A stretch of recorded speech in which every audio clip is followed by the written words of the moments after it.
Hello students, welcome to Buddha classes. आज जो है वो हम सभी एक और टॉपिक्स पढ़ेंगे। भूगोल का ही है कि वन का ख है जो प्राकृतिक संसाधन आपने पढ़ा था या भारत संसाधन में उसको उपयोग। तो उसका दूसरा चैप्टर, पहला आपने पढ़ा मृदा संसाधन, दूसरा आपने पढ़ा है आपको जल संसाधन के बारे में बताया जाएगा। आप हम सभी को पता है कि कहावत है कि जल ही है तो जीवन है, या जल है तो जीवन है, जल है तो कल है। तो कई प्रकार के नारा जो है लगाई जाती है। आजकल वर्तमान में सरकार जो है जल जीवन हरियाली मिशन कई प्रकार के जो है कार्यक्रम भी कर रही है। तो आपको इसी चीजों से समझ में आ जाना चाहिए कि जल जो है वो हमारे जीवन के लिए कितना महत्व रखता है। वैसे तो सारे प्राकृतिक संसाधन या संसाधन है वो सभी हमारे जीवन के लिए महत्व रखते हैं, बट जल भी जो है वो उन महत्वपूर्ण चीजों में से है जिसके बिना हम अपने जीवन की कल्पना नहीं कर सकते हैं या वो संभव नहीं हो सकता है। दूसरी बात कि आप इस जल के कई प्रकार देखे होंगे। कभी आपने बाढ़ में अथाह जल देखा होगा, कभी किसी क्षेत्र में सुखाड़ आया होगा तो वहां पे जल की कमी देखे होंगे, अथाह कमी देखे होंगे। कहीं पे जो है वो बड़े बड़े महासागर हैं, समुद्र हैं, कहीं पे नदियां हैं, कहीं पे तालाबे हैं, कहीं पे झील हैं। तो आज हम जल की विस्तृत चर्चा करेंगे और ये जानने का प्रयास करेंगे कि जो हमारी दुनिया या हमारी पृथ्वी, जिसको हम बोलते हैं कि 2/3 भाग जो है वो क्या जल से ढकी हुई है या जल के आवरण से ढकी हुई है। इसलिए हम इसे नीला ग्रह भी कहते हैं, जल ग्रह भी कहा जाता है। और पृथ्वी पे जीवन इसीलिए संभव है कि यहाँ पे प्राकृतिक संसाधन पाए जाते हैं और जल भी रहते हैं। तो आज ये जानने का प्रयास करेंगे कि दुनिया में जल क्यों महत्वपूर्ण है, भारत में जल के स्रोत कौन कौन से हैं, कितना भारत में जल जो है वो उपलब्ध है, कितना हम उसको प्रयोग करते हैं, जल संकट क्या होता है, जल के महत्व क्या है, जल संसाधन किस प्रकार से कार्य करता है। तो शुरुआत करते हैं जल संसाधन से। तो इसकी परिभाषा होती है कि मानव अनेक प्रकार से, मानव जो है वो अनेक प्रकार से अपने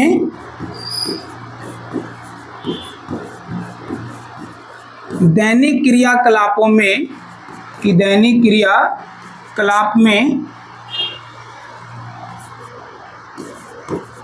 जल का उपयोग करता है, जल का उपयोग करता है तो वह जल संसाधन कहलाती है। तो वह जो है वो जल संसाधन कहलाती है।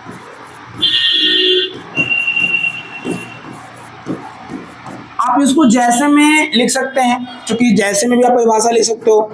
जैसे जो इंसान है वो खेती के लिए यानी कि कृषि के लिए प्रयोग करता है, घरेलू उपयोग के लिए करता है कि आप जो घर में हम लोग सभी स्नान करना, नाक मुंह धोना, कपड़े धोना जो भी है वो करते हैं। फिर एक उद्योगों में इसका इस्तेमाल किया जाता है, उसके बाद बिजली बनाने के लिए किया जाता है, या जल विद्युत जिसको हाइड्रो पावर इलेक्ट्रिसिटी बोलते हैं।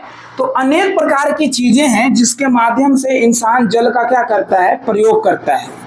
तो जब हम अनेक प्रकार से जल का अपने जीवन में प्रयोग करते हैं या उस गतिविधियों में शामिल करते हैं तो जल क्या बन जाता है हमारे लिए, एक संसाधन का स्रोत बन जाता है। इस जल में आप ये भी जानते होंगे कि दुनिया की लगभग, या कह सकते हो कि हमारी पृथ्वी की, आप ले लो कि पृथ्वी की जो है वो 71% इलाके क्या हैं, जल हैं, और बाकी जो 29% हैं वो क्या है, भूमि है।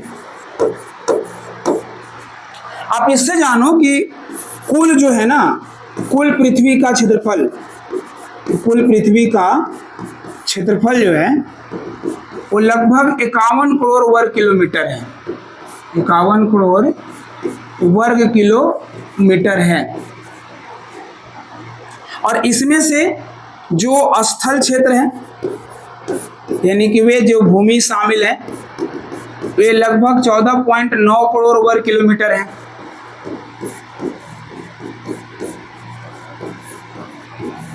लेकिन आपको ये जान के आश्चर्य होगा कि जो जल क्षेत्र है उसमें से सबसे बड़ा जो इलाका है प्रशांत महासागर, प्रशांत महासागर का क्षेत्रफल जो है ना वो लगभग 16.6 करोड़ वर्ग किलोमीटर है। यानी कि दुनिया में जितनी जमीनें नहीं है हमारे पास, उससे ज्यादा एक जो क्षेत्र है या एक जो जल का स्रोत है, महासागर है दुनिया का, जो सबसे बड़ा महासागर है, उतने बड़े आवरण पे वो अकेले फैला हुआ है, उससे ज्यादा बड़े आवरण पे अकेले फैला हुआ है।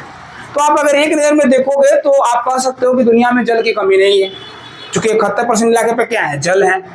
बाकी 29% पे इंसान जो है भूमि है या स्थल है, और भूमि के कई प्रकार हैं, कहीं पठार है, कहीं पहाड़ है, कहीं पे घाटी है, कहीं पे टापू हैं, कहीं पे द्वीप हैं, कहीं पे जो है मरुस्थल है, कहीं पे मैदान है। तो वो कई प्रकार की चीजें हैं जो सारे शामिल हैं, वे सभी जो है वो भूमि के स्थल या स्थल रूप में है। लेकिन जल में ले लो तो सिर्फ प्रशांत महासागर ही है जो दुनिया के 16.6 करोड़ वर्ग किलोमीटर फैला हुआ है, लगभग फैला हुआ है। आप 16 करोड़ मान लो, जितनी हमारे यहाँ जमीनें नहीं है उससे ज्यादा इलाके पर एक महासागर फैला हुआ है। लेकिन फिर भी हम जल के संकट की बात करते हैं, बोलते हैं दुनिया में आज करोड़ों लोग ऐसे हैं, या भारत में ही लाखों करोड़ लोग ऐसे हैं जो प्रत्येक दिन गंदे पानी पीने के लिए मजबूर हैं, तो उनको स्वच्छ जल भी नहीं मिल पाता है, या जो है वो स्वच्छ जल की नसीब भी नहीं हो पाता उनको। तो ये चीजें भी हैं। तो फिर जब हमारे धरती पे 71% जल है, तो फिर हम क्यों ये बात करते हैं कि फिर भी जल का संकट है? तो इसको डेटा समझने के लिए आपको एक और डेटा समझना पड़ेगा, और वो डेटा यह है कि जो जल का वितरण, जो है, यानी कि दुनिया में जल का बंटवारा, तो वो एक समान नहीं है। यानी अगर दुनिया में आप जल का वितरण देखो तो एक समान नहीं है। जैसे जो 71% इलाके पे जल हैं या जल क्षेत्र हैं, उस जल का लगभग 96.5% जो है वो लवणीय जल है।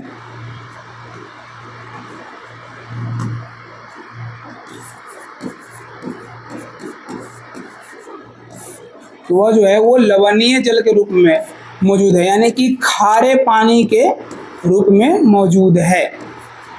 तो दुनिया का लगभग 96.5% जो जल है वे खारे पानी या महासागर के रूप में मौजूद है, और जो सिर्फ 3.5% जल हैं वे ही मीठे पानी के रूप में मौजूद हैं, या मीठे जल के रूप में मौजूद हैं। लेकिन इस 3.5% में से भी जो 2.5% है वो मृदु जल के रूप में, ना आप कह सकते हो कि मृदु जल के रूप में, वो बर्फ के रूप में, ग्लेशियर्स के रूप में, इस प्रकार से वो जमा है। यानी कि मृदु जल के रूप में जो है वो ग्लेशियर्स या फिर बर्फ के रूप में जो है वो जमा है। तो अगर कायदे से देखा जाए तो सिर्फ 1% जल जो है वो हमारे लिए जल उपयोग के लिए उपलब्ध है। यानी अगर दुनिया में देखा जाए तो जितने भी जल की उपलब्धता है उसमें से सिर्फ इंसान जो है वो 1% का प्रयोग अभी वर्तमान में कर रहा है। और ये हो सकता है कि आज कई तकनीकें या टेक्नोलॉजी आ गई है, तो ये जल की जो उपलब्धता है, जल का जो उपयोग है वो बढ़ा होगा, इसके अनुपात बड़े होंगे। बट आप फिर भी मान लो कि दुनिया में जितने भी जल मौजूद हैं उसका सिर्फ अगर मोटा अनुमान लगाया जाए तो 3% ही जल है जो हमें इस्तेमाल के लिए उपलब्ध है या जिसका हम प्रयोग करते हैं। लेकिन जो 3% मीठा जल है, या आप मान सकते हो कि जो 3% मीठा जल है, तो इसके बिना सबसे ज़्यादा प्रयोग तो खेती में होता है, उसके बाद घरेलू उपयोग में होता है कि जो हम घरेलू उपयोग के लिए करते हैं, उसके बाद आप चले जाओ तो उद्योगों के लिए इस्तेमाल करते हैं, फिर अगर जल होता है तो बिजली बनाने के लिए प्रयोग करते हैं। तो ये तो जल के कुछ जो 4 हैं वो बड़े इस्तेमाल है, जिसमें से इसका जो खेती है ना वो लगभग 60% जल को अकेले उपयोग करता है। यानी अगर 60% जल जो है वो खेती में ही इस्तेमाल की जाती है, मीठे पानी जो है वो खेती में इस्तेमाल किया जाता है। तो ये जल के वितरण है जो पूरी दुनिया में एक दर्शाता है कि हमारे दुनिया में जो है वो जल किस प्रकार से मौजूद है। ठीक है, हम पृथ्वी को बोलते हैं कि नीला ग्रह है, इसलिए बोलते हैं क्योंकि वो जल के आवरण से बहुत ज़्यादा मात्रा में ढकी हुई है। 70-71% उसके इलाका जो है वो जल है। लेकिन अगर आप इसका दूसरा पहलू देखोगे तो 97% पानी ऐसे है जो इंसान प्रयोग नहीं कर सकता है या उसका इस्तेमाल करने लायक वो नहीं है। हाँ, कुछ टेक्नोलॉजियाँ आ गई है जिसकी वजह से आज जो है वो इस्तेमाल किया जा रहा है कि कुछ मात्रा में, कम मात्रा में जो है वो समुद्र के जलों को ना वो वापस जो है वो हमको कन्वर्ट कर रहे हैं, मीठे जल में परिवर्तित कर रहे हैं। लेकिन आप कितने समुद्र के जल को मीठे जल में परिवर्तित कर सकते हैं? ये संभव नहीं है। आप उसका 1% भी पानी आप मीठे जल के रूप में प्रयोग नहीं कर रहे हैं या इस्तेमाल में नहीं ला रहे हैं, कन्वर्ट नहीं कर पा रहे हैं, तो वो संभव नहीं है, क्योंकि उसकी टेक्नोलॉजी जो है या फिर उसका खर्चे जो है बहुत महंगा पड़ता है या वो कॉस्टली होता है। और वो संभव ही नहीं है कि इतने बड़े विशाल समुद्र इलाके पे जो है वो हम उसके जल को इस्तेमाल करने लायक बना सकें। तो ये चीजें थी कि जो जल का वितरण था, कि दुनिया में जल का वितरण जो है वो किस प्रकार से है। इसका एक और डेटा आता है कि दुनिया में जो 75%, आप इसको एक प्रकार से जानो कि जो मृदु जल है, तो मृदु जल का 75% जो भाग है, तो 75% भाग जो है वो अंटार्कटिका, ग्रीनलैंड, अलास्का,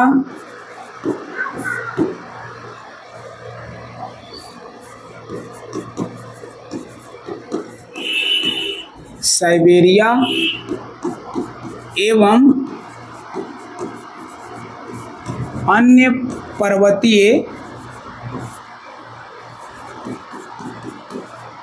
भागों में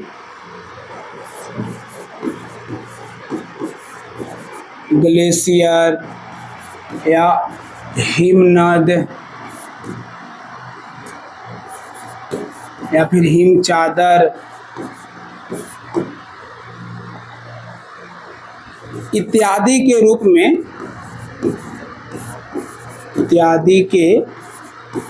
में मौजूद हैं। यानी अगर आप एक और जल का वितरण देखो,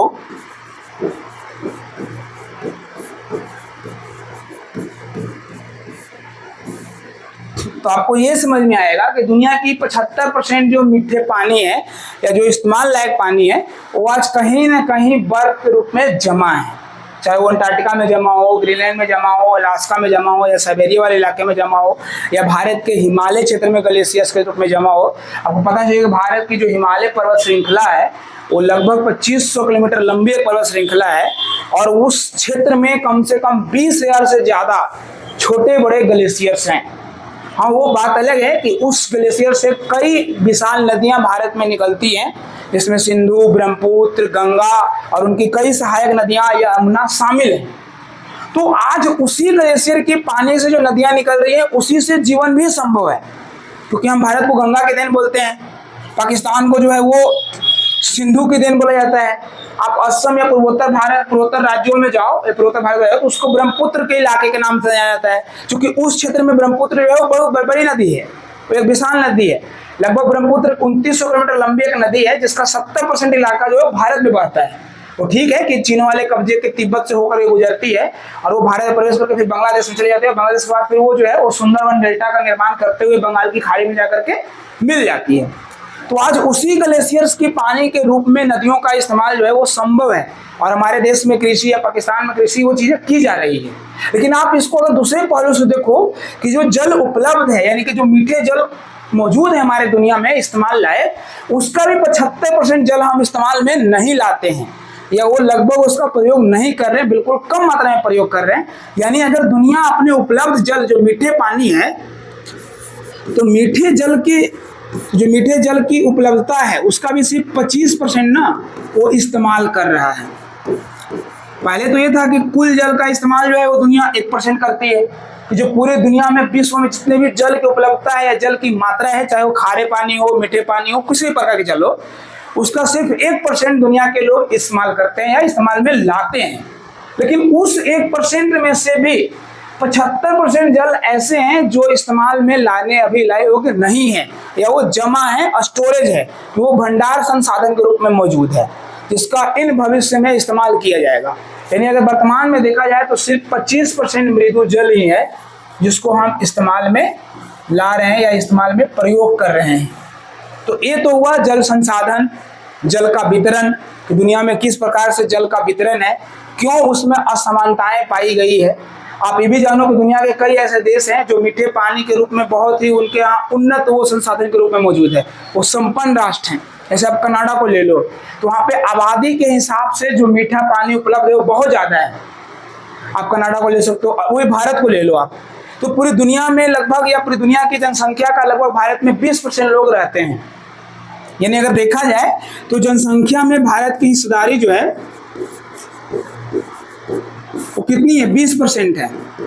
लेकिन जो जल उपलब्धता है, यानी कि वे जल जिसको हम इस्तेमाल करते हैं, तो सिर्फ भारत में 4% जल उपलब्ध है। यानी पूरी दुनिया का सिर्फ 4% पानी ही भारत इस्तेमाल में लाता है, लेकिन पूरी दुनिया की 20% आबादी भारत में रहती है। अब आप खुद समझ सकते हो कि जल का संकट होगा या नहीं होगा।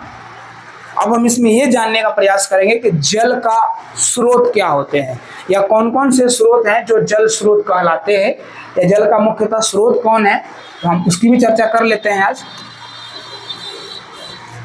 तो अगला इसमें पॉइंट है जल स्रोत। इसकी परिभाषा होती है कि वह माध्यम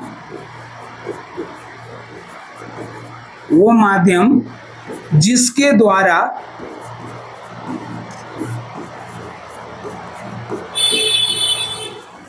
हम सभी को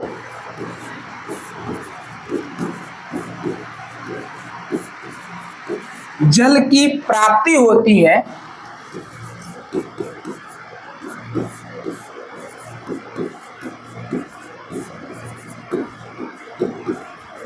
जल स्रोत कहलाती है।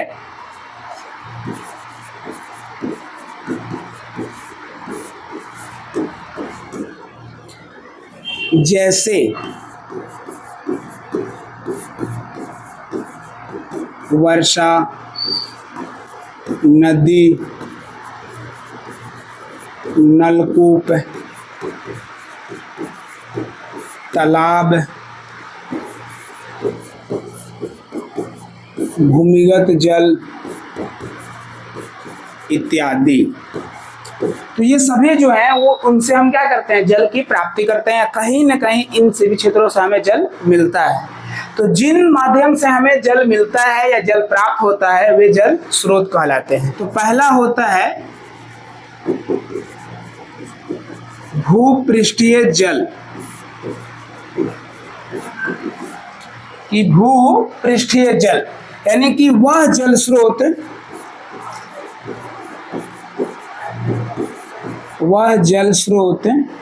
जो भूमि पर अनेक प्रकार के मौजूद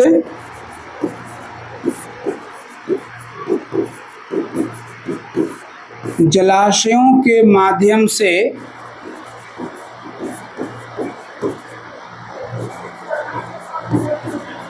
जल की प्राप्ति होती है, वह भूपृष्ठीय जल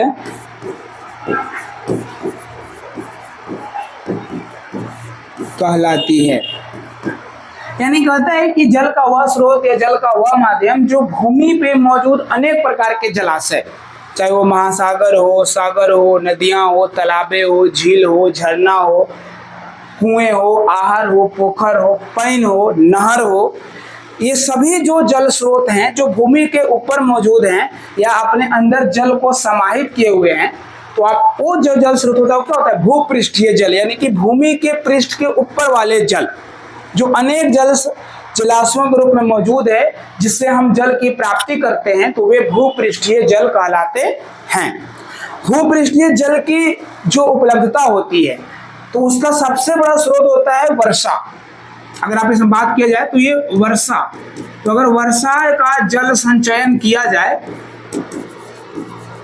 तो ये जो भूपृष्ठीय जल के स्रोत हैं उसके अलावे भूमिगत जल को भी सिंचित करने का कार्य करते हैं। तो पहला तो जल का स्रोत हुआ कि भूपृष्ठीय जल, दूसरा हुआ भूमिगत जल,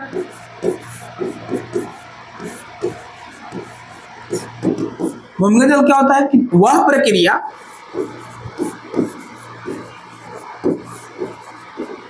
प्रक्रिया जिसके माध्यम से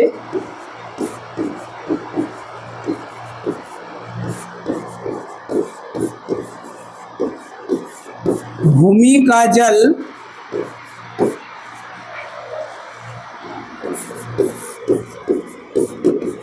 रीस कर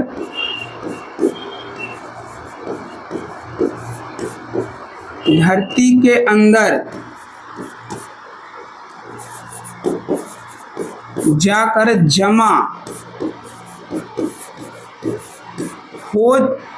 जमा होती है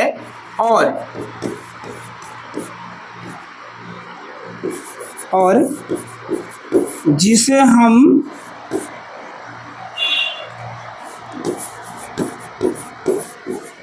अनेक माध्यमों से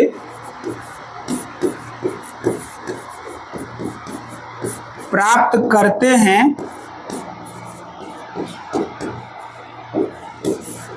भूमिगत जल कहलाती है।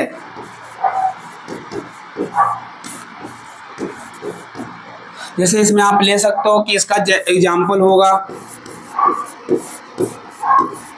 नलकूपों के द्वारा, हैंडपंप के द्वारा, बोरवेल के द्वारा, वो है बोरिंग के द्वारा इत्यादि। तो कहते हैं कि वे प्रक्रिया या वे माध्यम जिसके द्वारा जो भूमि पे मौजूद जल है वो समय के साथ रिस कर धरती के अंदर जाकर के एक पृष्ठीय आवरण में जमा हो जाता है और उस जल को हम अपने उपयोग के हिसाब से बाद में इस्तेमाल करने के लिए कई माध्यमों के इस्तेमाल से उसको प्रयोग में लाते हैं, तो वे भूमिगत जल कहलाती है। यानी कि भूमि के अंदर मौजूद जल भूमिगत जल कहलाता है और भूमि के ऊपर मौजूद जल के स्रोत भूपृष्ठीय जल कहलाते हैं। यानी कि जल के स्रोत मुख्यतः दो ही हैं, उसी जल के स्रोत में कई अनेक प्रकार की चीजें आ जाती हैं। जैसे भूमि के ऊपर अगर आप ले लो, भूपृष्ठीय जल में ले लो तो महासागर, सागर, नदियां, तालाबे, झीलें, झरना, जलप्रपात, नहर, आर, पोखर, पैक, कुआं, ये सभी जो है जो भूमि के ऊपर मौजूद है जल स्रोत या अनेक प्रकार के जलाशय हैं, वे कहीं न कहीं भूपृष्ठीय जल के माध्यम है। यानी कि वे भूमि के ऊपर जल के स्रोत के रूप में मौजूद है, जिसको आपको आवश्यकता होगी वो उसके हिसाब से उसका प्रयोग में लाता है। लेकिन दुनिया में सबसे ज्यादा इस्तेमाल की जाती है वह है भूमिगत जल का प्रयोग, कि अंडरग्राउंड वाटर दुनिया में सबसे ज्यादा इस्तेमाल में लाने वाली चीजें हैं। हम सभी जो है वो पानी पीने के लिए अपने घर में जाते हैं, चापाकल को चालू करते हैं, निकाल लेते हैं, लेकिन कभी ये जानने का प्रयास नहीं करते हैं तो धरती के नीचे पानी आया कहाँ से, और जो धरती के नीचे पानी जमा है वही भूमिगत जल है। और भूमिगत जल के बचाव का सबसे बड़ा स्रोत होता है वर्षा का जल संचयन करना या पानी का सही प्रयोग करना। ये दो चीजें होती है जिसके माध्यम से आप भूमिगत जल को सिंचित कर सकते हैं या उसके जल स्तर को बढ़ा सकते हैं। तो ये थे जल के स्रोत, जल के वितरण, और इसके अलावा आप जो है आगे जो टॉपिक्स है वो है भारत में जल का वितरण। तो ये तो दुनिया में थी जल का वितरण या जल के स्रोत या जल का संसाधन, लेकिन भारत में जो जल का वितरण है वो किस प्रकार से है या भारत में जल की उपलब्धता किस प्रकार से पाई जाती है, तो इसकी भी चर्चा हम थोड़ी कर लेते हैं।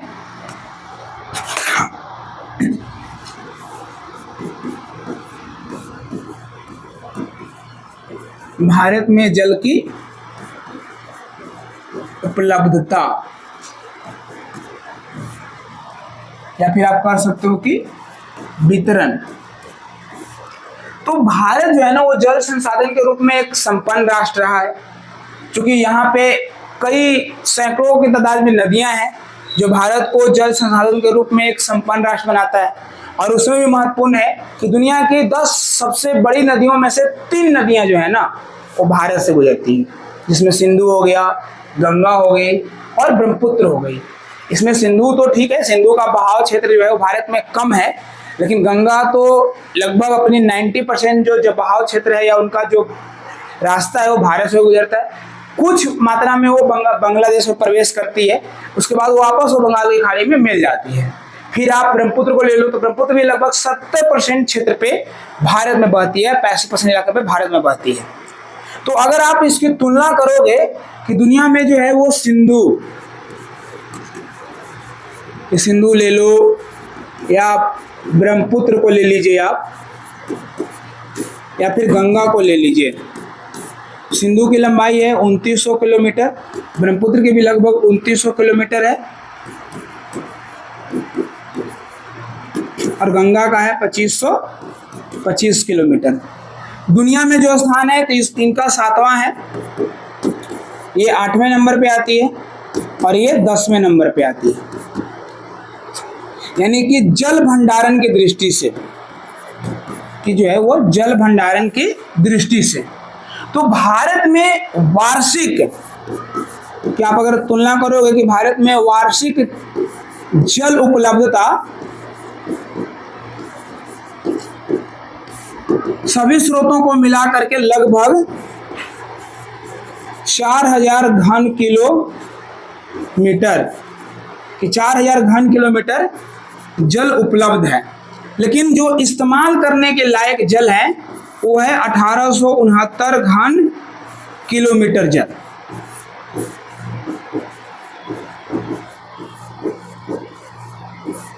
यानी भारत अपने कुल जल की उपलब्धता में से सिर्फ 32% जल जो है वो उपयोग में लाता है या प्रयोग में हम इसको लाते हैं। इसमें कई कारण है कि भारत की भौगोलिक जो स्वरूप हैं या भारत की जो भौगोलिक स्थिति है वो भी बाधक बनता है जल के प्रयोग या पूरी तरीके से जल के इस्तेमाल में। दूसरी बात कि हमारे यहाँ जल का सही इस्तेमाल की कोई नीति नहीं है, कोई नियम नहीं बनाए गए हैं कि हम जल का सही इस्तेमाल कैसे कर सकते हैं। हर वर्ष जो नदियों में खरबों लीटर पानी या कह सकते हैं खरबों घन लीटर पानी जो है बह करके समुद्र में चली जाती है, तो ये एक मीठे जल के रूप में स्रोत है, वापस वो खारे पानी में परिवर्तित हो जाती है। यानी अगर उसका भी सही इस्तेमाल कर ले, जो हमारी 3 बड़ी नदियां हैं सिंधु, गंगा और ब्रह्मपुत्र और उनकी सहायक नदियां, अगर उनके पानी को भी हम सही से इस्तेमाल कर ले तो भारत में शायद जल के संकट का 90% जो समस्या है वो खत्म हो सकता है। क्योंकि भारत में वार्षिक जल की उपलब्धता जो है वो 4000 घन लीटर है, वो जो क्षमता जो है 4000 घन लीटर पानी का है, घन किलोमीटर का है, और सिर्फ हम इस्तेमाल कितना करते हैं 1869 घन किलोमीटर। यानी कि जितनी जल मौजूद है उसके 32 से 40% के हिस्से में सिर्फ प्रयोग में लाई जाती है। आप इसका एक और डेटा दे सकते हो कि भारत जब आजाद हुआ था तो भारत में आजादी के समय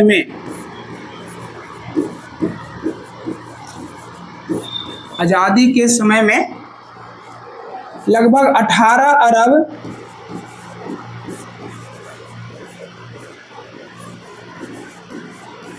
घन लीटर पानी भंडारण करने की क्षमता थी। यानी जितने हमारे देश में जो कुएं, तालाब, झील, झरने थे जिसमें पानी को भंडारण किया जाता था वो 18 अरब घन लीटर था, लेकिन वर्तमान में बढ़कर के 174 अरब घन लीटर हो गया है। यानी वृद्धि तो आई है, 174 अरब घन लीटर जो है वो हम इसको भंडारण करने की क्षमता रखते हैं। इसमें ब्रह्मपुत्र नदी जो है वो लगभग अपने पानी का 90% भंडारण कर लेती है।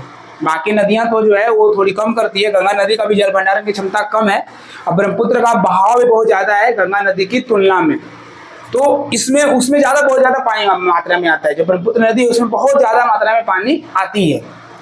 तो अगर वार्षिक वर्षा को ले ले, नदियों में उपलब्ध जल को ले ले, तो भारत में जल की उपलब्धता अच्छी खासी है। अगर उसका सही या समुचित प्रयोग किया जाए तो हम जो जल की संकट है या जल की समस्या है उस समस्या से निदान पाया जा सकता है। क्योंकि भारत जो है वो जल संसाधन के रूप में एक संपन्न राष्ट्र में आता है, गिना जाता है। हाँ, वो अलग बात है कि दुनिया का 4% पानी ही भारत में उपलब्ध है और दुनिया की 20% आबादी जो है दुनिया भारत में रहती है। बट फिर भी अगर 4% पानी को भी हम सही से प्रयोग में लाएं तो भारत में जल की उपलब्धता अच्छी खासी मात्रा में मौजूद है।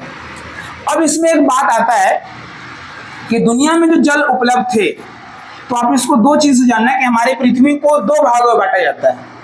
प्रत्येक भाग उसका गोलार्ध कहलाता है।